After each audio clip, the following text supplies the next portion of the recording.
முஜ்தபா அவர்கள் பதவியேற்ற முதல் நாளிலேயே இஸ்ரேலுக்கு எதிரான மிக கடுமையான தாக்குதல்களை ஈரானுடைய IRGC படைகள் முன்னெடுத்திருக்கின்றன. அமெரிக்கா அதே போன்று இஸ்ரேலுடனான யுத்தம் தொடருகிற வரைக்கும் ஹொர்முஸ் ஜலசந்தி என்பது பாதுகாப்பை மீட்டெடுக்க முடியாத ஜலசந்தியாக இருக்கும் என்று சொல்லி இன்றைக்கு ஈரானுடைய உச்ச பாதுகாப்பு சபையினுடைய தலைவராக செயல்படக்கூடிய அலி லாரிஜானி வெளியிட்டிருக்கக்கூடிய அறிவிப்பிலே இந்த தகவலை சொல்லியிருக்கிறார். தெஹ்ரானுக்கு நாங்கள் மிகப்பெரிய நட்பு நாடாக இருக்கிறோம், ரஷ்யாவும் தெஹ்ரானுக்கும் இடையிலாக தொடர்ந்த உறவுகள் நீடித்துக் கொண்டே இருக்கும், எங்களுடைய நட்பு தொடரும் என்று சொல்லியிருக்கிறார். ரமல்லாவுல இருந்து, வெஸ்ட் பேங்க்ல ரமல்லாவுல இருந்து அல் ஜசீராவுக்கு செய்திகளை வழங்கக்கூடிய பத்திரிகையாளர் ஆச்சரியப்பட்டு வெளியிட்டிருக்கக்கூடிய ஒரு செய்தியை அல் ஜசீரா இன்றைக்கு ஒரு முக்கியமான பிரேக்கிங் செய்தியாக வெளியிட்டிருக்காது. என்ன செய்தி என்று சொல்லி சொன்னா,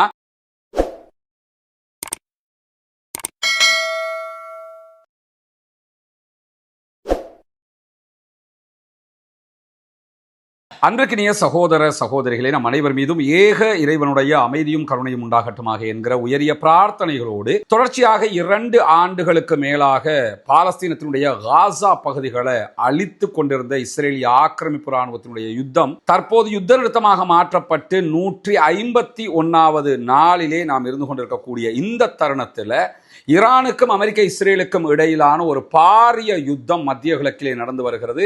அந்த யுத்தத்தினுடைய 10வது நாளில் இன்றைக்கு நாம் நின்று கொண்டிருக்கிறோம். இப்படியான சூழலில் என்னவெல்லாம் நடக்கிறது ஈரானில், என்னவெல்லாம் நடக்கிறது மத்திய கிழக்கில் என்கிற மேலதிகமான செய்திகளைத்தான் இந்த வீடியோவிலையும் நம்ம பார்க்க இருக்கிறோம்.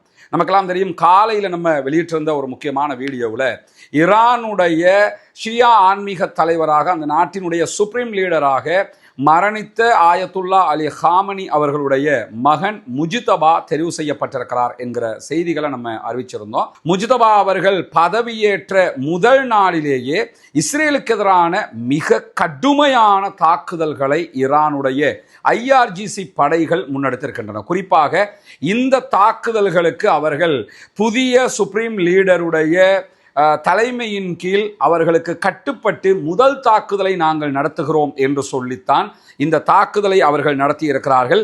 இஸ்ரேல் மேல கனரக பாரிய பாலிஸ்டிக் சூப்பர்சோனிக் ஏவுகணைகளை அவர்கள் ஏவி இருக்கிறார்கள் என்கிற செய்திகள் வெளியாகி இருக்கிற அதே நேரம் பல வீடியோக்கள் வெளியாகி இருக்கிறது. TRT வேர்ல்டு போட்டிருக்கிறாங்க, அல் ஜசீரா வெளியிட்டிருக்கிறாங்க, அதே போன்ற அனடோலு நியூஸ் ஏஜென்சி போன்ற பல நியூஸ் ஏஜென்சியில் வெளியிட்டிருக்கக்கூடிய வீடியோக்கள் இருக்கிறது. நம்முடைய டெலிகிராம் மற்றும் வாட்ஸ்அப் சேனல்களில் அந்த வீடியோக்களை நம்ம பகிர்வோம், அப்போ நீங்கள் பார்த்து கொள்ள முடியும். அதிலே இன்றைக்கு எப்படியான அடி இஸ்ரேல் மேலே விழுந்திருக்குங்கிறத பார்க்க முடியும். என்னன்னா, புதிய ஆன்மீக தலைவராக முஜ்தபா வந்ததை நாங்கள் ஏற்றுக்கொள்ள முடியாது, அவர் தலைவராக வரக்கூடாது என்று சொல்லி அமெரிக்க அதிபர் டொனால்ட் ட்ரம்ப் மீண்டும் மீண்டும் வலியுறுத்தி கொண்டிருந்தார். வந்து அவரை கொல்லுவோம் என்று வேற சொன்னாங்க. அவர் பதவியேற்று முதல் நாளிலேயே இஸ்ரேலுக்குள்ள மிக கடுமையான தாக்குதல்கள், இஸ்ரேலால் தாங்கிக் கொள்ள முடியாத தாக்குதல்கள் நடத்தப்பட்டிருக்கு. இன்னும் சொல்ல போனால் பாரிய அளவில் கொத்து குண்டுகள் அங்கே போடப்பட்டு கொண்டிருக்கின்றன என்கிற செய்திகளும் வெளியாகி கொண்டிருக்கிறது. அந்த குண்டுகளை பற்றி நம்ம ஏற்கனவே சொல்லியிருக்கிறோம். ஒரு குண்டு தான் போடுவாங்க, அது 24 குண்டுகளாக தாக்குதலுக்கு நெருங்கும் போது பிரியும்.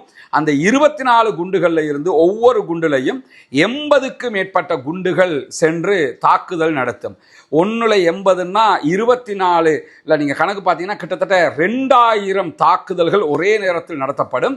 8 கிலோமீட்டர் பரப்பளவில் இந்த தாக்குதல்கள் நடத்தப்படும் என்கிற செய்திகள் தொடர்ந்து வெளியாகி கொண்டிருக்கிறது. இந்த தாக்குதல்களை ஈரான் நிறுத்தணும் என்று சொல்லி இஸ்ரேல் மீண்டும் மீண்டும் கேட்டுக்கொண்டே இருக்கிறாங்க.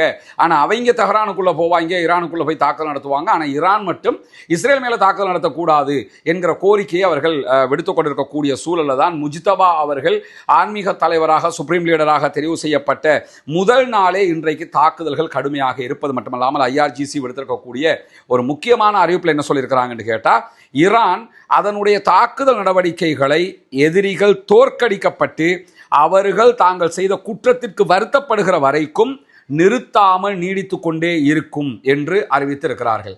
என்னன்னா, ஆயத்துல்லா அலி ஹாமனியை கொன்னுட்டோம், இன்னென்ன மாதிரி ஆட்கள் எல்லாம் கொண்டுட்டோம், எனவே நாங்கள் ஈரானை காலி பண்ணிட்டோம்னு சொல்லி அமெரிக்க அதிபர் டொனால்ட் ட்ரம்ப் வளமையில குடிகார மாதிரி பேசிக்கிட்டு இருந்த காட்சிகள் எல்லாம் ஏற்கனவே ஒளிபரப்பாகி இருக்கிறது. நம்மளும் பல தடவை சொல்லி இருக்கிறோம். ஈரான் இனிமே காலி, அவங்க எந்திரிக்க முடியாது, எல்லாத்தையுமே முடிச்சிட்டோம்லாம் அவருடைய பாணியிலேயே திரும்ப திரும்ப சொல்லிக் கொண்டிருக்கக்கூடிய சூழல்ல 10வது நாட்கள் மிக கடுமையான கொடுமையான தாக்குதல்களை ஈரானுக்குள் அமெரிக்க இஸ்ரேலிய ஆக்கிரமிப்பு ராணுவங்கள் நடத்தும் போது இதற்குள்ளாக ஈரானுடைய அதாவது கட்டமைப்பு, அரச கட்டமைப்பு வீழ்ந்திருக்க வேண்டும். இதுவரைக்கும் அரச கட்டமைப்பு வீழல. அவர்கள் அரச கட்டமைப்பை பாதுகாத்து கொண்டு உச்சகட்ட தாக்குதல்களை, பதிலடிகளை கொடுத்து கொண்டிருக்கிறார்கள். அவர்கள் மத்திய கிழக்கினுடைய பல பகுதிகள் மேலேயும் இன்னைக்கும் மிக கடுமையான தாக்குதல்களை நடத்தி இருக்கக்கூடிய சூழல்ல தான் ஏற்கனவே கொரம்ஷேர் 4 அதாவது 4th ஜெனரேஷன் கொரம்ஷேர் ஏவுகணை தாக்குதல்களை நடத்தியிருந்தாங்க. 4th ஜெனரேஷன் கொரம்ஷேர் ஏவுகணை தாக்குதல்கள் இந்த யுத்தத்தில் தான் ஈரான் முதல் தடவையாக பயன்படுத்துகிறது. கொரம்ஷேர் ஃபர்ஸ்ட் உலகத்திற்கு தெரிந்திருந்தது, கொரம்ஷேர் செகண்ட் கூட அவங்களுக்கு தெரிஞ்சிருந்தது. ஆனால் கொரம்ஷேர் 3ஆம் தலைமுறை 4ஆம் தலைமுறை ஏவுகணைகள் அவர்களிடத்தில் இருக்கிறது என்பது இப்பொழுதுதான் தெரிய வந்திருக்கிறது. இன்றைக்கும் இஸ்ரேலை நோக்கி கொரம்ஷேர் 4 வகையான தாக்குதல்கள் நடத்தப்பட்டிருக்கிற அதே நேரம் ஈரானுடைய புதிய வகை ஏவுகணைகளில் ஒன்றாக இருக்கக்கூடிய கத்தர் வகையான ஏவுகணை தாக்குதல்களும் இன்றைக்கு நடத்தப்பட்டிருக்கிறது. எனவே நேற்றைய தினம் IRGC ஒரு அறிவித்தல் விடுத்திருந்தாங்க, நாங்கள் புதிய தாக்குதல்களையும் புதிய ஆயுதங்களையும் வைத்து தாக்குதல் நடத்தப் போகிறோம் என்று. அந்த வகையில் கத்தர் வகை ஏவுகணை தாக்குதல்கள் இன்றைக்கு ஆக்கிரமிக்கப்பட்ட இஸ்ரேலுடைய பகுதிகள் மேல நடத்தப்பட்டிருக்கக்கூடிய சூழல்ல இது 32வது வேவ் அட்டாக்காக பார்க்கப்படுகிறது. இதுவரைக்கும் இஸ்ரேல் மேல 32 தடவைகள் மிக பாரிய அலை தாக்குதல்களை ஈரான் நடத்தி இருக்கிறது. அந்த அடிப்படையில் இது 32வது அலை தாக்குதலாக பார்க்கப்படுகிறது. ஈரானுடைய இராணுவம், IRGC உள்ளிட்ட படைகள் அமெரிக்க படையினுடைய 5வது கடற்படை முகாம், 5வது கடற்படை முகாம் குவைத்தில் இருக்கிறது. குவைத்தில் இருக்கக்கூடிய அந்த கடற்படை முகாம் மீது உச்சகட்ட தாக்குதல்களை இன்றைக்கு நடத்தி இருக்கிறார்கள். டெல் அவீவ்ல மிக கடுமையான தாக்குதல், அதை பார்த்தா காசா மாதிரி இருக்கும் டெல் அவீவ். அந்த வீடியோக்களை அனடோலு நியூஸ் ஏஜென்சி வெளியிட்டிருக்கிறாங்க. அந்த தாக்குதல்கள் நடத்தி இருக்கிறார்கள். அதே போன்று ஹைஃபா போர்ட் மேல திரும்ப திரும்ப தாக்குதல் நடத்துறாங்க. அது ஹிஸ்புல்லாக்களும் நடத்துகிறார்கள், ஈரான் நடத்துறாங்க. ஏன்னா ஹைஃபா போர்ட்ல தான் முழுவதுமாக எண்ணெய் சுத்திகரிப்பு, மிகப்பெரிய எண்ணெய் சுத்திகரிப்பு நிலையம் இருக்கிறது இஸ்ரேலுக்குள்ள. அதை இலக்கு வைத்து மிக கடுமையான தாக்குதல்களை நடத்தி இருக்கிறது IRGC என்கிற செய்திகள் வெளியாகி இருக்கக்கூடிய சூழல்ல இன்றைக்கு ரமல்லாவுல இருந்து, வெஸ்ட் பேங்க்ல ரமல்லாவுல இருந்து அல் ஜசீராவுக்கு செய்திகளை வழங்கக்கூடிய பத்திரிகையாளர் ஆச்சரியப்பட்டு வெளியிட்டிருக்கக்கூடிய ஒரு செய்தியை அல் ஜசீரா இன்றைக்கு ஒரு முக்கியமான பிரேக்கிங் செய்தியாக வெளியிட்டிருக்காது. என்ன செய்தின்னு சொல்லி சொன்னா, இராணுவ தணிக்கைகள் உச்சமாக இருக்கிறது இஸ்ரேலுக்குள்ளாக. இந்த இராணுவம் தொடர்பான செய்திகளை சொல்லக்கூடிய ஊடகங்களுடைய செய்திகள் இருட்டடிப்பு செய்யப்படுகிறது, ஊடகவியலாளர்கள் முடக்கப்படுகிறார்கள். இது ஆச்சரியமாக இருக்கிறது என்று ரமல்லாவுல இருந்து அல் ஜசீராவுக்கு செய்தி சொல்லக்கூடிய பத்திரிகையாளர் இன்றைக்கு சொல்லக்கூடிய செய்திகளை அல் ஜசீரா சுட்டி காட்டுகிறது. இது ஏன் நம்ம இப்ப தெரிஞ்சுக்கிறோம்னு கேட்டா, அவ்வளவு அடி உழுவதில்லை, அந்த செய்தி எதுவும் வெளியே போயிடக்கூடாது. அதை அந்த பத்திரிகையாளர் அழகாக சொல்லுகிறார். இந்த யுத்தம் முழுவதும் நான் இது மாதிரியான நிலைகளை இதுக்கு முன்னாடி பார்த்ததே கிடையாது. ஏன்னா எங்களை செய்தி சேகரிக்க விட மாட்டேங்கிறாங்க, சேகரிக்கிற செய்திகளை மிக பிடிவாதமாக இராணுவ தணிக்கை செய்கிறார்கள். நாங்கள் செய்தி ஒன்றை எடுத்துட்டோம்னா அவங்க பார்த்து இதை வெளியே சொல்லுங்கண்டா தான் சொல்ல வேண்டியிருக்குது. நாங்கள் எடுக்கிற செய்தி எல்லாத்தையுமே எங்களால் சொல்ல முடியலை. இப்போ கூட அவங்க சொல்கிறாங்க, இப்போ கூட அவங்க இந்த செய்தியை சொல்லும் போது 2 பேர் இஸ்ரேலுக்குள் கொல்லப்பட்டிருக்கிறார்கள், ஆனால் அது ஈரானுடைய தாக்குதலால் கொல்லப்பட்டிருக்கிறார்கள். அந்த செய்தியை எந்த ஊடகமும் வெளியிடவில்லை. ஆனால் நானும் சொல்ல முடியாதுன்ட்டு அந்த அம்மா சொல்லிட்டு அது வேறு விஷயம். ஆனால் நானும் சொல்ல முடியாது, ஏன்னா இராணுவ தணிக்கை இருக்கிறது.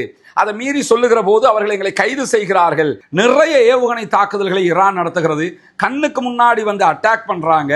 அந்த தாக்குதல்களுடைய காட்சிகளை எல்லாம் நாங்களே பார்க்கிறோம்.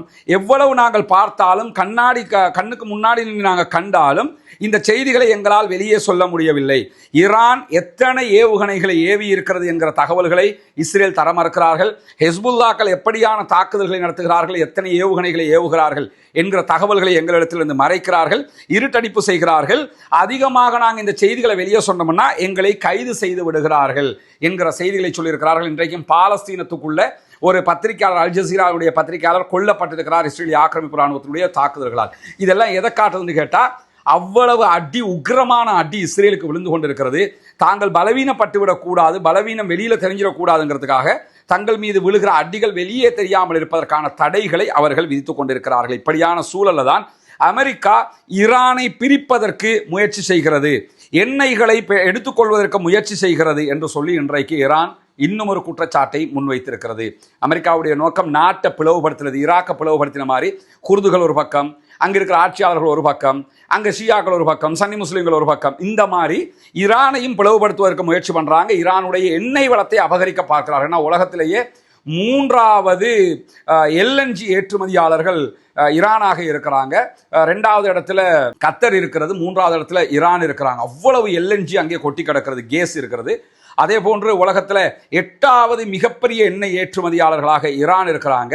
அதுவும் இந்த தடைகளுக்குள்ளாக சில நேரம் தடைகள் எல்லாம் நீக்கப்பட்ட அவங்க தான் மிகப்பெரிய ஏற்றுமதியாளர்களாக கூட மாறுவதற்கு வாய்ப்பு இருக்கிறது. இந்த எண்ணெய் வளத்தையும் இந்த LNG வளங்களையும் எடுத்துக்கொள்வதற்கும் நாட்டை பிளவுபடுத்துவதற்கும் அமெரிக்கா தடுமாறுகிறது என்கிற செய்திகளை ஈரான் இன்றைக்கு வெளியிட்டிருப்பது மட்டுமல்லாமல் ஈரானுடைய புரட்சிகர காவலர் படைப்பிரிவு IRGC இஸ்ரேல் மீது புதிய வகையான தாக்குதல்களை தொடர்ந்து நடத்துவோம் என்கிற அறிவிப்பை விடுத்திருக்கிறார். அதே நேரம் லெபனானுடைய எல்லைகளுக்கு அருகிலே இருக்கக்கூடிய இஸ்ரேலுடைய படை முகாம்களாக இருக்கக்கூடிய நஹாரியா மீது ஹிஸ்புல்லாக்கள் இன்றைக்கு படுபயங்கரமான ஏவுகணை தாக்குதல்களை நடத்தி இருக்கிறார்கள் என்கிற செய்திகளும் வெளியாகி இருக்கக்கூடிய சூழல்ல தான் பிரான்சினுடைய அதிபர் இம்மானுவேல் மெக்ரான் மத்திய கிழக்குக்கு 2 ஆயுத கப்பல்களை அனுப்புவதாக செங்கடலுக்கு 2 போர்க்கப்பல்களை அனுப்பப் போவதாக அறிவித்திருக்கிறார். செங்கடல்ல இன்னும் ஹவுதி சீனுக்கு வரவே இல்லை. எங்களுடைய கை டிக்கர்ல நிக்குதுங்கிறாங்க. துப்பாக்கி முனையில கையை வச்சு விரல வச்சுக்கிட்டு இருக்கிறோம். எனி டைம் நாங்க அழுத்துறதுக்கு ரெடியா இருக்கிறோம்னா எனி டைம் நாங்க வாருக்குள்ள நுழைஞ்சிருவோம் என்று சொல்லிக்கிட்டே இருக்கிறான். அப்படி இருக்கிற நேரத்தில் அவங்க லைனுக்கே வரல. இவர் 2 ராணுவ கப்பல்களை நான் செங்கடலுக்கு அனுப்புறேங்கிறாரு. செங்கடலுக்கு வந்து அமெரிக்கா கப்பல் கடிக்கிறவனுக்கு பிரான்சினுடைய கப்பல் கடிக்கிறது பெரிய விஷயம் கிடையாதுங்கிறது அவருக்கும் தெரியும். ஆனால் இன்னைக்கு மக்ரான் இந்த அறிவிப்பை விடுத்ததோடு ஐரோப்பிய ஒன்றியத்தினுடைய கடற்படை பணியகமாக இருக்கக்கூடிய ஆஸ்பைட்ஸ் வெளியிட்டிருக்கக்கூடிய அறிவிப்பில் என்ன சொல்றாங்கன்னு சொல்லி சொன்னா, இந்த எங்களுடைய திட்டத்தின் கீழாகத்தான் 2 கப்பல்கள் பிரான்ஸ் வழியாக செங்கடலுக்கு வர இருக்கின்றன. இப்போ என்னன்னா அமெரிக்கா நின்று பிடிப்பான்னு பார்த்தாங்க. அமெரிக்கா அடிக்கு மேலே அடியை வாங்கிக்கிட்டு இருக்கிறான். அமெரிக்கா தோத்து போகிறதுங்கிறது ஈரான்கிட்ட அது பெரிய இழிவாக வெஸ்ட் நாடுகளுக்கெல்லாம் உண்டாகிருங்கிறதுனால இப்போ பிரித்தானியா வரமாட்டேன் என்று சொன்ன பிரித்தானியா வருவதற்கு முயற்சி செய்கிறார்கள். வரமாட்டோம் என்று சொன்ன பிரான்ஸ் லைனுக்கு வர்றதுக்கு முயற்சி பண்ணுது. ஒரு பக்கம் பிரான்சினுடைய அதிபர் மசூத் பெசக்ஷியன் ஈரானுடைய அதிபருக்கு தொடர்பு கொண்டு நீங்க யுத்தத்தை நிறுத்துங்கிறாங்க. யுத்தத்தை நிறுத்த சொல்லி யார்கிட்ட சொல்லணும்? அமெரிக்காட்ட தானே. அமெரிக்காட்ட சொல்லாம நீங்க அடி வாங்கிக்கிறீங்க, நீங்க திருப்பி அடிக்காதீங்க என்று சொல்லி கெஞ்சிக்கிட்டு இருக்கிறாங்க. எல்லா நாடுகளுமே ஈரான் இடத்துல நீங்க திருப்பி அடிக்காதீங்க, அப்ப அடி வாங்கிட்டு இருங்கன்னு அர்த்தம். நீங்க அடி வாங்கிட்டாலும் அடி வாங்கிக்கிறீங்க, திருப்பி அடிக்காதீங்கப்பான்னு சொல்லி கெஞ்சக்கூடிய நிலை உருவாகி இருக்கு. இதெல்லாமே ஈரானுடைய வெற்றியையும் கை ஓங்கி கொண்டே இருக்கிறது என்பதையும் தெளிவாகவும் துல்லியமாகவும் காட்டக்கூடிய செய்திகளாக இருக்கக்கூடிய நேரத்தில் தான் அமெரிக்கா அதே போன்று இஸ்ரேலுடனான யுத்தம் தொடருகிற வரைக்கும் ஹொர்முஸ் ஜலசந்தி என்பது பாதுகாப்பை மீட்டெடுக்க முடியாத ஜலசந்தியாக இருக்கும் என்று சொல்லி இன்றைக்கு ஈரானுடைய உச்ச பாதுகாப்பு சபையினுடைய தலைவராக செயல்படக்கூடிய அலி லாரிஜானி வெளியிட்டிருக்கக்கூடிய அறிவிப்பிலே இந்த தகவலை சொல்லியிருக்கிறார். அலி லாரிஜானி ஆயத்துல்லா அலி ஹாமனி, மரணித்த ஆயத்துல்லா அலி ஹாமனி அவர்களால் நியமிக்கப்பட்ட சுப்ரீம் கவுன்சில் செக்யூரிட்டி கவுன்சிலுடைய லீடராக இருக்கிறாரு. ரொம்ப பெரிய விசுவாசி ஆயத்துல்லா அலி ஹாமனி அவங்களுக்கு. இப்போ வந்திருக்கிற புதிய தலைவருக்கும் பெரிய விசுவாசி அவர். இன்னும் சொல்ல போனா உள்ளுக்குள்ள ஆட்சியை கவிழ்க்கிறதுக்கு அமெரிக்கா இவரோடையும் பேச்சுவார்த்தை நடத்தினாங்க. வேறு வழிகளில் நீங்க கொஞ்சம் அட்ஜஸ்ட் பண்ணுங்க, உங்களுக்கு பெரிய பதவியெல்லாம் தர்றோம், ஆட்சியை கவுத்துருவோம்னாங்க. ஆயத்துல்லா அலி ஹாமனி மேல வச்சிருக்கக்கூடிய விசுவாசத்தினால் அவர் முடியாதுன்னு சொல்லிட்டார். அதனால தான் இன்னைக்கும் அவர் அதே இடத்துல நிற்கிறாரு. இந்த ஆயத்துல்லா அலி ஹாமனிக்கும் அவருடைய மகன் முஜ்தபாவுக்கும் ரொம்ப விசுவாசமாக இருக்கக்கூடிய அலி லாரிஜானி வெளியிட்டிருக்கக்கூடிய அறிவிப்பில் பிரான்சினுடைய அதிபர் இமானுவேல் மெக்ரான் தன்னுடைய நட்பு நாடுகளுக்கு ஆதரவாக இந்த ஹொர்முஸ் பகுதிகளுக்கு கப்பல்களை அனுப்புவதாக சொல்லி இருக்கிறார். ஆனால் இது தற்கொலைக்கு சமானமானது என்று சொல்லி அல் ஜசீராவினுடைய அரபு தளத்திற்கு அவர் வழங்கியிருக்கக்கூடிய பேட்டியில் சொல்லியிருக்கிறாரு. அமெரிக்கா அதே போன்று இஸ்ரேல் இந்த பிராந்தியத்தில் இருக்கிற வரைக்கும் ஹொர்முஸ் ஜலசந்தியில் எந்த பாதுகாப்பும் உங்களுக்கு இருக்காது அப்படின்ட்டாங்க. குறிப்பாக இதில் ஈரான் வந்து ஒரு அழகான மெத்தேடை கடைபிடிக்கிறாங்கன்னு கேட்டால் வேறு எந்த நாடும் ஹொர்முஸில் போய்க்கலாம். அமெரிக்கா இஸ்ரேலுக்கு ஆதரவான எந்த கப்பலும் போகக்கூடாது. அமெரிக்கா இஸ்ரேலுக்கு ஆதரவாக பிரான்ஸ் கப்பல் வந்து அவங்க மேலேயும் அட்டாக் பண்ணுவோம். எனவே ஹொர்முஸ் ஜலசந்தி என்பது யாருக்கும் பாதுகாப்பான ஜலசந்தி கிடையாது, நாங்கள் தான் அதை முடிவெடுப்போம் என்று சொல்லி இன்றைக்கு அலி லாரிஜானி அவர்கள் விடுத்திருக்கக்கூடிய அறிவிப்பை நம்ம பார்க்க முடியும். எனவே இன்னைக்கு நம்ம நிற்கக்கூடிய இந்த இடம் ஒரு பெரிய வாட்டர் டேங்க், அதுக்கு மேலே தான் நம்ம நின்றுக்கிட்டு இருக்கிறோம். இந்த டேங்க் கட்டப்பட்டு இன்றைக்கு மக்களுடைய பாவனைக்காக நம்ம ஒப்படைச்சிருக்கிறோம். இது பொத்துவில் ஒருக்காமலை பகுதிகளில் இருக்கிற ஹிஜ்ரத் நகர் பள்ளிவாசல் வளாகத்துக்குள்ளே தான் நம்ம கட்டியிருக்கிறோம். அங்கே தெரிகிறது பள்ளிவாசல். அந்த கிணறு பாலடைஞ்ச கிணறு. இந்த ஏரியா மக்களுக்கு தண்ணீர் தேவை இருந்த காரணத்தினால இந்த டேங்க் கட்டப்பட்டு இன்றைக்கு அவர்களுக்காக ஒப்படைக்கப்பட்டிருக்கிறது. அல்லாஹ்வினுடைய உதவியால் இந்த டேங்கை கட்டுறதுக்காக உதவி செய்தவர்களுக்கு அல்லாஹு தாலா மென்மேலும் அதிக கூலிகளை கொடுக்க வேண்டும். குறிப்பாக ஒரு மிகச்சிறந்த சதகத்துல் ஜாரியாவாக இந்த பணியை அவங்க பண்ணியிருக்கிறாங்க. அல்லாஹ் அவர்களுக்கு நிறைய கூலிகளை கொடுக்க வேண்டும் என்கிற பிரார்த்தனையை நம்ம அத்தனை பேரும் அவர்களுக்காக செய்ய கடமைப்பட்டிருக்கிறோம். இந்த மக்களும் கண்டிப்பாக அவங்களுக்காக பிரார்த்தனை. இந்த ஏரியாவில் இருக்கக்கூடிய மக்களுக்கான வீடுகளுக்கான தண்ணீர் தேவைகளை முழுவதுமாக பூர்த்தி செய்யக்கூடிய விதமாகத்தான் இந்த இடத்துல ஏற்கனவே ஆழ்துளை கிணறு நம்ம அடிச்சிருக்கிறோம். கீழே அடித்து 2-3 இடத்துல நம்ம அடித்ததில் தண்ணி எடுக்க முடியாமல் போயிடுச்சு, ஃபெயிலியர் ஆகிடுச்சு. சாயில் டெஸ்டெல்லாம் பண்ணி கரெக்டாக பெரிய மெஷினரிஸை கொண்டு வந்து தான் நம்ம இந்த தண்ணீர் இருக்கிற இடத்தெல்லாம் செக் பண்ணி தான் நம்ம தோண்டினோம். அப்போவும் அது ஃபெயிலியர் ஆகி போய் கடைசியில் ஒரு இடத்துல தண்ணீர் முழுவதுமாக நமக்கு பெற்றுக்கொள்ள முடிஞ்சுது. அந்த அடிப்படையில் அந்த தண்ணீரை சேமித்து வைக்கிறதுக்கு தான் இவ்வளோ பெரிய டேங்கையும் நம்ம கட்டியிருக்கிறோம். முழுவதும் காங்கிரீட்லேயே எழுப்பப்பட்ட ஒரு டேங்காக இருக்கிறது. எனவே அல்லாஹ்விடத்தில் இதற்கான உதவியை தந்தவர்களுக்கு கண்டிப்பாக பிரார்த்தனை செய்யுங்கள். இந்த மக்களும் கண்டிப்பாக அவர்களுக்காக பிரார்த்தனை செய்வார்கள். அஸ்ஸலாமு அலைக்கும் வரஹ்மத்துல்லாஹி வபரகாத்துஹு. நான் சர்வதேபுரம் எடுக்கிறேன் என்ற கிராமத்தில் இருக்கிற மஸ்ஜித் ஷபா பள்ளிவாசல் வந்து கேட்கிறேன். இந்த கிராமத்தில் ஆரம்ப காலமாக 15 வருஷம் 20 வருஷமாக வாழ்ந்து வராங்க. நெஞ்சத குடிநீர் மட்டும் இல்லாமல் மற்ற ஏனைய தேவைக்குமான குடிநீர் இந்த நீர் வந்து பிரச்சனைக்காக இருந்துச்சு. பல கிணறுகளை பல இடத்துல அடித்து பார்த்தோம், தண்ணி எங்களுக்கு வர கிடைக்கல. கடைசியாக இந்த பள்ளிவாசல் காணிக்குள்ளே ஒரு கிணறு ஒன்று அமைக்கிறேன்னு சொல்லி ஒரு முடிவொன்று எடுத்து வச்சுருந்தேன். அதை எங்களோட மௌலவி ஒரு முடிவோடு வந்திருந்தாங்க. அது சப்ஜெக்ட் இதாகிடுச்சு. அவங்கள நோக்கம் என்னென்னா அந்த கிணறு தண்ணி எடுத்து மக்களுக்கு கொடுக்கணுமென்ற யோசனையோட வந்தாங்க. வேறு அரைகுறை முடிச்சு விட்டு போகணுமென்ற ஐடியோட வரல. இது வந்ததில் கிணறு ஒன்று அடித்து டாங்கி கட்டி இந்த தண்ணி மக்களுக்கு இப்போ அந்த 10-12 வருஷமாக இல்லாத கஷ்டத்தை இப்போ நிவர்த்தி செஞ்சு மக்களும் தண்ணியை சந்தோஷமாக பாவச்சிக்கிறாங்க. அந்த இதுக்கு உதவி செஞ்ச அனைவருக்கும் அல்லாஹ் சொர்க்கத்தை கொடுக்கணும், சதகத்துல் ஜாரியான்ற நன்மையை அவங்களுக்கு அல்லாஹ் கொடுக்கணும் என்று சொல்கிறேன். ஜஸாக்கல்லா. உங்களோட தலைவர் கோரிக்கை வச்சார், வந்தோம், உங்களுக்குரியதை செஞ்சு தந்திருக்கிறோம். எங்களால் முடிஞ்ச பணி அது. ரெண்டாவது அதில் நாங்கள் தலைவர் சொன்ன மாதிரி ஏற்கனவே கிணறு அடித்து ஃபெயிலியர் ஆகி அதான் மெஷினே கொண்டாந்து அடித்தோம். உங்களுக்கு சும்மா நாங்கள் வந்து சும்மா ஃபோட்டோ வீடியோவுக்கு செஞ்சுட்டு போய் வேலையில் தானே, அதுக்கு தான் அந்த பெரிய மெஷினை கொண்டு வந்து அடித்து செக் பண்ணி ஃபஸ்ட்டு ஆக்களை கொண்டு வந்து தண்ணி இருக்காண்டு செக் பண்ணி அவன் செக் பண்ணி சொன்ன இடத்துல ஃபெயிலியர் ஆகிட்டு அதுக்கப்புறம் திருப்பி மற்ற இடத்துல அடித்து மாஷா அல்லாண்டு இப்போ கட்டி உங்களுக்கு ஒப்படைச்சிருக்கிறோம். அதான் அஃபீஷியலாக கொண்டு வந்து உங்கள்கிட்ட இன்றைக்கி நாங்கள் தந்துட்டு போயிடணுமே அந்த செஞ்சோம்ங்கிறத. அதான் அஃபீஷியலாக இன்றைக்கி தலைவரை கூப்பிட்டு நீங்கள் தண்ணியை யூஸ் பண்ண அன்றைக்கி நான் சொல்லிட்டேன், தண்ணியை யூஸ் பண்ணிக்கொள்ளுங்க, இது யூஸ் பண்ண தலை வேணும், இதுக்கு அஃபீஷியலாக கொடுத்துருக்குறோம். அல்ஹம்துலில்லாஹ். இதுலேயும் பைப் லைன் அடிச்சிருக்குது, உங்களுக்கு தேவையான மாதிரி வேண்டிய அளவுக்கு எடுத்துக்கொள்ளலாம். அல்ஹம்துலில்லாஹ். எங்களோட பணி இதுக்காக உதவி செஞ்சவங்களுக்கு கட்டாயம் துஆ செய்யுங்க. அவ்வளோதான் நம்ம செய்ய வேண்டியது. சரியா? ஜஸாக்கல்லாஹு ஹைரன். அது மட்டும் இல்லை, இப்போ இந்த விஷயத்தோட பள்ளிவாசல் ஒன்று அமைக்கிறதுக்கு ஒரு ஏற்பாடும் செஞ்சுக்கிறாங்க. அதுவும் வெகு விரைவில் நடக்கும். எல்லோரும் நல்லது நடக்கணும் என்று துவா செஞ்சு விடுவோம். நிச்சயமாக நல்லது நடக்கும். அந்த எண்ணத்தோடான இவர் வந்துக்கிறார். நம்மளோட கிராமத்தில் வீடெல்லாம் கட்டி கொடுத்துருக்காங்க. இன்னும் கட்ட வேண்டிய வீடு இருக்குது, கொடுத்துருக்கு ஆக்களுக்கு வீடு இன்னும் கட்டப்பட்டு கொண்டிருக்கு, கட்டப்படும். நிச்சயமாக நடக்கும். வேறு குறையில் விட்டு போகிறதுக்கு வரண்டு முடிக்கணும் என்ற எண்ணத்தோடான எண்ணியத்தை வச்சு வந்துக்கிறாங்க. நிச்சயமாக நடக்கும். எல்லாரும் பிரச்சனையும் நடக்கும். எல்லோரும் துவா செஞ்சுக்கணும். 5 வீடு கொடுத்துட்டோம்.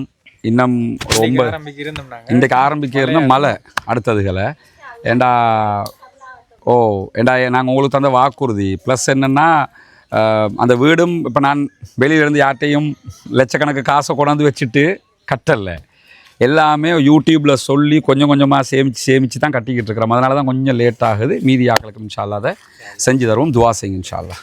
நீண்ட கால கனவுகள் நிறைவேறிவிட்டது. எங்களுடைய இந்த ஹிஜ்ரத் நகருக்குரிய குறைபாடுகள் மீண்டும் இருக்கிற குறைகளை தீர்த்து தருவாங்கன்னு சொல்லி நாங்கள் அல்லாஹ் தாலா கிட்ட கேட்டு அவங்களுக்கும் நன்றியுடைய கூறி விடைபெறுகின்றோம். நன்றி. அஸ்ஸலாமு அலைக்கும். தொடர்ந்து நம்ம மக்கள் பணிகளை செய்து வருகிறோம். இது போன்ற பல நல்ல பணிகளுக்காக நீங்கள் உதவி செய்து வருகிறீர்கள். எனவே தொடர்ந்தும் உங்களுடைய உதவிகளையும் ஒத்துழைப்புகளையும் எதிர்பார்க்கிறோம். நிறைய மக்களுக்கு நிறைய தேவைகள் இருக்கிறது. எனவே உங்களுடைய உதவிகளை கொண்டுதான் இந்த தேவைகளை நிவர்த்தி செய்ய முடியும். சதகத்துல் ஜாரியாக்களில் இணைந்து கொள்ளுங்கள். நாளை மறுமையிலே நிரப்பமான கூலியை பெற்றுக்கொள்வதற்கும் நரகத்திலிருந்து விடுதலை பெறுவதற்கும் இந்த சதகாக்கள் நமக்கு பலனளிக்கும். ரொம்ப உச்சகட்ட நிலையில தெளிவாக ஈரான் தன்னுடைய நிலைப்பாடுகளை கடந்து போய் கொண்டிருக்கிறது. யுத்தத்தை நிறுத்தவே மாட்டோம், எங்களுக்கு எந்த தேவையும் கிடையாது, எதிரிகள் யுத்தத்தை நிறுத்தணும், பிளஸ் மன்னிப்பு கேட்கணும், வருந்தணும், அப்பதான் யுத்தத்தை நிறுத்துவோம் சொல்லி கொண்டிருக்கிறது IRGC. இப்படியான சூழல்ல இன்றைக்கு மத்திய கிழக்கினுடைய பல பகுதிகள் மேலேயும் கத்தருடைய உதைப்போர்ட் மேல மிக கடுமையான தாக்குதல்களை ஈரான் நடத்தி இருக்கிறது. அதே போன்று துபாய் மேல மிக கடுமையான தாக்குதல்களை நடத்தி இருக்கிறார்கள். அதே நேரத்தில் இன்றைக்கு குவைத்தினுடைய அல் அதீரி விமானப்படை தளத்தை நோக்கி ஈரானுடைய IRGC கடுமையான தாக்குதல்களை நடத்தியிருக்கிறார். இந்த அல் அதீரி போர்ட்டுங்கிறது, அதாவது ஏர்போர்ட்டுங்கிறது, அது முழுவதுமாக அமெரிக்காவினுடைய ஃபோர்ஸஸ் பயன்படுத்தக்கூடிய ஒரு போர்ட்டாக இருக்கிறது. அந்த போர்ட்டில் இருந்து தான் தாக்குதல் ஹெலிகாப்டர்கள் அவங்க பயன்படுத்துவாங்க. தாக்குதல் ஹெலிகாப்டருக்குரிய தளம் அங்கே கடுமையாக சேதத்துக்குள்ளாகி இருக்கிறது. அதே போன்று ட்ரோன்கள் அங்கே பயன்படுத்தப்படுறதுனால அதையெல்லாம் இலக்கு வைத்து இன்றைக்கு ஈரான் மிக கடுமையான தாக்குதல்களை நடத்தி இருக்கிறது. அந்த தளத்தினுடைய எரிபொருள் பாதுகாக்கக்கூடிய பகுதியின் மேலே தாக்குதல் நடத்தி அது மிகப்பெரிய சேதம் உண்டாக்கப்பட்டிருக்கிறது. அதே நேரத்தில் எரிவாயு தொட்டிகள் மேலேயும் மிக கடுமையான தாக்குதல்களை இன்றைக்கு ஈரான் நடத்தியிருக்கு. எல்லாமே குவைத் மேல கிடையாது, குவைத்தில் இருக்கக்கூடிய அமெரிக்காவுடைய பேஸில் இருக்கக்கூடிய அல் அதீரி படைத்தளத்தின் மீது தான் தாக்குதல்கள் நடத்தி இருக்கிறார்கள். எனவே எல்லாமே அமெரிக்காவுக்கான இழப்பாகத்தான் நாங்கள் செய்து கொண்டிருக்கிறோம் என்று சொல்லுகிறது ஈரானுடைய IRGC. இப்படியான நிலையில தான் ஈரானுடைய இந்த யுத்தம் என்பது மிகப்பெரிய விளைவுகளையும் ஆபத்துகளையும் ஐரோப்பாவுக்கு ஏற்கனவே உருவாக்கி கொண்டிருக்கிறது. ஐரோப்பா இந்த யுத்தத்தினால் மிகவும் பாதிக்கப்பட்டு கொண்டிருக்கிறது என்று சொல்லி ஐரோப்பிய ஒன்றியத்தினுடைய வெளியுறவு கொள்கைகளுடைய தலைவர் இன்றைக்கு எச்சரிக்கை விடுத்திருக்கிறார். மிக பாரிய அளவில் எரிசக்தி விலைகள் அதிகரித்துக் கொண்டே இருக்கிறது. நேட்டோ நட்பு நாடுகள் மிக பாரிய அளவில் இதில் பாதிக்கப்படுவாங்க என்று சொல்லி ஐரோப்பிய ஒன்றியத்தினுடைய தலைவர் உர்சுலா வான் டெர் இன்றைக்கு வெளியிட்டிருக்கக்கூடிய அறிவிப்பை நம்ம பார்க்க முடியும். எனவே இந்த யுத்தம்ங்கிறது ஈரானுக்கு இழப்பை உருவாக்கப்பட்ட யுத்தமாக இருந்தாலும் இப்ப சந்திக்கிற இழப்பு ஈரானுக்கு கிடையாது. அது எப்படியுமே யுத்தம் வந்தா இழப்பை சந்திப்போம்ன்றது அவங்களுக்கு தெரியும். கடந்த காலங்களையும் சந்திச்சிருக்கிறாங்க. மிகப்பெரிய இழப்பாக யாருக்கு மாறி இருக்குதுன்னு சொன்னா மத்திய கிழக்கு அரபு நாடுகளுக்கும் ஐரோப்பிய நாடுகளுக்கும். அதுதான் ஈரானுக்கு தேவையானதும் கூட. நீ இழக்கணும், இழப்புண்டா என்னன்னு உனக்கு தெரியணும், இனிவே இந்த பக்கத்துக்கு எவனுமே கை வைக்க வரக்கூடாது என்பதுதான் அவர்களுடைய தேவை. அதை அவர்கள் அழகாக செய்து கொண்டிருக்கக்கூடிய சூழல்ல புஷர் மாகாணத்தில் தெஹரான் இஸ்ரேலுடைய ட்ரோன்களை வீழ்த்தி இருக்கிறது என்கிற செய்திகளை இன்றைக்கு IRGC வெளியிட்டிருக்கிறது. ஒன்று கவனிச்சுக்கிறங்க, ஈரான் இஸ்ரேலுடைய ஹேம்ஸ் வகையான ட்ரோன்களை தரையிறக்கி கொண்டிருக்கிறார்கள். சுட்டு வீழ்த்தல, அவங்க டெக்னிக்கலி அதை கீழே இறக்குறாங்க. எப்படி இறக்குறாங்க? இந்த ஹேம்ஸ் வகையான ட்ரோன்கள் 2024 தான் முதலாக யுத்தத்தில் காசா வாரில் பயன்படுத்தப்பட்டது. அஃபீஷியலாக 2026 ஈரான் யுத்தத்தில் பயன்படுத்துகிறாங்க. ஏற்கனவே அன்அஃபீஷியலாக தான் காசாவில் டெஸ்டாக தான் பயன்படுத்துறாங்க. இப்போ அஃபீஷியலாகவே இந்த யுத்தத்தில் பயன்படுத்துகிறாங்க. இது 35,000 அடிக்கு மேலே நின்று முழுவதுமாக உளவு பார்க்கக்கூடிய தகவல்களை சேமிக்கக்கூடிய ஒரு உளவு விமானமாக இருக்கிறது. 15 மீட்டர் நீளம் கொண்ட சிறகுகளை கொண்டது மிக பாரிய ஒரு உளவு விமானமாக பார்க்கப்படும். இந்த விமானத்தினுடைய கண்ட்ரோல் ஆளில்லா விமானம்ங்கிறதுனால கண்ட்ரோல் யார்கிட்ட இருக்கும்னு கேட்டால் இஸ்ரேல்கிட்ட இருக்கும். இஸ்ரேலுடைய கண்ட்ரோலில் தான் இந்த விமானம் பறக்கிற நேரத்தில் இஸ்ரேலுடைய கண்ட்ரோலை துண்டிச்சு அந்த விமானத்தினுடைய கண்ட்ரோலை ஈரான் எடுத்துக்கொள்கிறது. எடுத்து ஆட்டோமேட்டிக்காக அவங்களுடைய ஏரியாவுக்குள்ளே இறக்குறாங்க. இறக்கி அதை ரிவர்ஸ் என்ஜினியரிங் மெத்தேடில் மீண்டும் இஸ்ரேலை கண்காணிப்பதற்கு ஈரானே பயன்படுத்துகிறது என்கிற செய்திகள் தெளிவாக வெளியாகிருக்கு. அல் ஜசீரா ஒரு தனி ஆர்டிக்கிளை இது சம்பந்தமாக அரபில் வெளியிட்டிருக்கக்கூடிய காட்சியையும் நம்ம பார்க்க முடியும். எனவே இன்றைக்கு அதாவது ஆயத்துல்லா அலி ஹாமனியுடைய மரணத்துக்கு பிறகு ஆயத்துல்லா அலி முஜிதபா அவர்கள் தலைவராக சுப்ரீம் லீடராக தெரிவு செய்யப்பட்ட முதல் நாளே சர்ற வெடியாக ஈரானுக்குள்ள வெடிச்சு சிதறி கொண்டிருக்கிறது IRGC-னுடைய தாக்குதல்கள். அதை தாண்டி ஈரானுடைய புதிய உச்ச தலைவருக்கு இன்றைக்கு விளாடிமிர் புட்டின் ரஷ்யாவினுடைய அதிபர் வாழ்த்துக்களை தெரிவித்திருக்கிறார். வாழ்த்துக்களை தெரிவித்ததை தாண்டி இன்றைய தினம் அவர் வெளியிட்டிருக்கக்கூடிய ஒரு முக்கியமான செய்தியில் என்ன சொல்லியிருக்கிறார்னு கேட்டால், தந்தையினுடைய பணியை துல்லா அலி முஜிதபா அவர்கள் சிறப்பாக செய்வார்கள் என்று நான் நம்புகிறேன் என்று சொல்லக்கூடியவர் தெஹ்ரானுக்கு உறுதியான ஆதரவு எங்களிடத்தில் எப்பொழுதுமே இருக்கிறது. தெஹ்ரானுக்கு நாங்கள் மிகப்பெரிய நட்பு நாடாக இருக்கிறோம். ரஷ்யாவும் தெஹ்ரானுக்கும் இடையிலாக தொடர்ந்த உறவுகள் நீடித்து கொண்டே இருக்கும். எங்களுடைய நட்பு தொடரும் என்று சொல்லியிருக்கிறார். இன்னைக்கு ஒரு 3 நாளா இதை திரும்ப 2 பேரும் சொல்றதை நீங்க பார்க்க முடியும். யூகேயில் இருக்கக்கூடிய ரஷ்யாவினுடைய யூகேக்கான தூதுவர் ஈரானுக்கு நாங்கள் எல்லா உதவியும் செஞ்சுக்கிட்டு இருக்கிறோம் ஓப்பன் டிக்ளரேஷன் பண்ணாரு. நேற்று அப்பாஸ் ஆராக்சி NBC தொலைக்காட்சிக்கு வழங்கிய பேட்டியில எங்களுக்கும் ரஷ்யாவுக்கும் நெருங்கிய தொடர்பு இருக்கு, எல்லா உதவிகளையும் அவங்க பண்ணிக்கிட்டு இருக்கிறாங்க, அவங்க நாங்கள் வேறு கிடையாது என்று சொல்லி தெளிவாக சொல்லியிருந்தார். இன்னைக்கு விளாடிமிர் புட்டினே நாங்க ஈரான் பக்கம்தான் என்பதை வெளிப்படையாகவே சொல்லி இருக்கிறார். எனவே இது ஈரானுடைய யுத்தம் மட்டுமல்ல, ஈரான், ரஷ்யா, சீனாவினுடைய அமெரிக்க இஸ்ரேலுக்கு எதிரான ஏகாதிபத்தியத்துக்கு எதிரான யுத்தமாகத்தான் பார்க்கப்படக்கூடிய நேரத்தில் இன்றைக்கும் துருக்கியை நோக்கி ஒரு பாலிஸ்டிக் ஏவுகணை தாக்குதல் நடத்தப்பட்டிருக்கிறது. சைப்ரஸ், அசர்பைஜான் பகுதிகள் மேலேயும் தாக்குதல்கள் ஏற்கனவே நடத்தப்பட்டிருந்தது. இந்த தாக்குதல்களில் துருக்கி இன்றைக்கு தங்கள் மீது நடத்தப்பட்ட தாக்குதல்களை ஏற்றுக்கொள்ள முடியாது என்று சொல்லியிருந்த நிலையில் சற்று நேரத்துக்கு முன்பதாக IRGCயும் அதே போன்று ஈரானுடைய அரசு வெளியிட்டிருக்கக்கூடிய அறிவிப்பில் துருக்கியை நோக்கி எந்த தாக்குதல்களையும் நாங்கள் நடத்தவில்லை, அசர்பைஜானை நோக்கி நாங்கள் தாக்குதல் நடத்தவும் இல்லை, அதே போன்று சைப்ரஸை நோக்கி இதுவரைக்கும் தாக்குதல்களை நடத்தவில்லை. இந்த தாக்குதல்கள் எங்களால் நடத்தப்படவில்லை என்பதை தெளிவாக மறுத்திருக்கிறார்கள். எனவே உள்ளுக்குள்ள மொசாது இறங்கி துருக்கி மேல அட்டாக் பண்ணி பார்ப்போம், அப்ப துருக்கிக்காரன் ஈரானோட சண்டை பிடிப்பான். அசர்பைஜான் மேல அட்டாக் பண்ணி பார்ப்பான், அசர்பைஜானுக்கும் ஈரானுக்கும் சண்டை வந்துடும். ஒமான் மேல அடிச்சு பார்த்தான், அப்போ ஒமான்காரன் இவங்களையும் சண்டை பிடிப்பாங்க.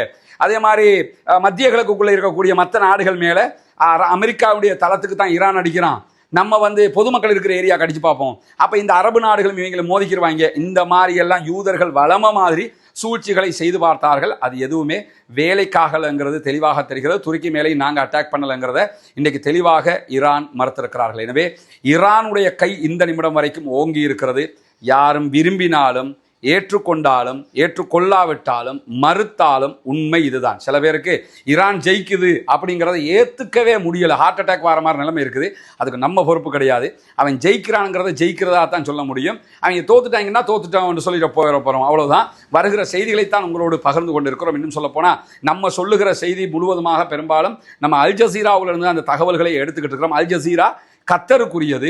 கத்தருக்கே திரும்ப திரும்ப தாக்குதல் நடத்தி கொண்டிருக்கிறது ஈரானுடைய படைகள்ங்கிறது நமக்கு தெரியும். அப்படி இருந்தும் கத்தர் நேர்மையாக செய்திகளை சொல்லிக் கொண்டிருக்கிறதா இல்லையா? அல் ஜசீரா அவங்களுடைய வேலையை கரெக்டாக செய்கிறாங்க. அவங்க நினைச்சிருந்தா இதுக்கு மாற்றமான செய்திகளையும் சொல்லியிருக்க முடியும். ஆனால் அப்படி சொல்லாமல் ஈரானுடைய கை ஓங்கி இருக்கிறது என்கிற செய்திகளை தொடர்ந்து அவர்கள் ஒளிபரப்பு வரக்கூடிய காட்சிகளை பார்க்க முடியும். பொறுத்திருந்து பார்ப்போம் என்னவெல்லாம் நடக்கிறது என்பதை. ஆக்கிரமிப்பாளர்கள் ஓய வேண்டும், ஆக்கிரமிப்புகள் நிறுத்தப்பட வேண்டும், ஈரான் மீதான ஆக்கிரமிப்பு நிறுத்தப்பட்டு மத்திய கிழக்கிலே அமைதி திரும்ப வேண்டும், மத்திய கிழக்கு முழுவதும் அமைதி பூங்காவாக மாற வேண்டும், முழு உலகமும் அமைதி பூங்காவாக மாற வேண்டும், சண்டைகள் யுத்தங்கள் நிறுத்தப்பட்டு அனைவரும் நிம்மதியாக வாழுகிற ஒரு சூழல் உருவாக வேண்டும் என்பதுதான் நம் அனைவருடைய பிரார்த்தனையாக இந்த புனிதமிக்க ரமதானுடைய மாதத்திலே நாம் ஆக்கிக்கொள்ள கடமைப்பட்டிருக்கிறோம்.